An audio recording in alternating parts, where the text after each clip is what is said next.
Assalamu Walaikum. Hello friends, how are you? Welcome back to my another video. In this video, I am going to show you how to move cursor from left to right in Microsoft Excel. Let's get started. At first, you have to open your Excel workbook.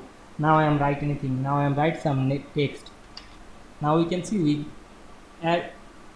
we on the cell. Now we want to move the cursor left to right. Press on our keyboard the right arrow, then go to the right, then right again anything. You can go to up using the up arrow or the down using the down arrow. You can go to up, down, left, right using the arrow. I hope you enjoyed my video.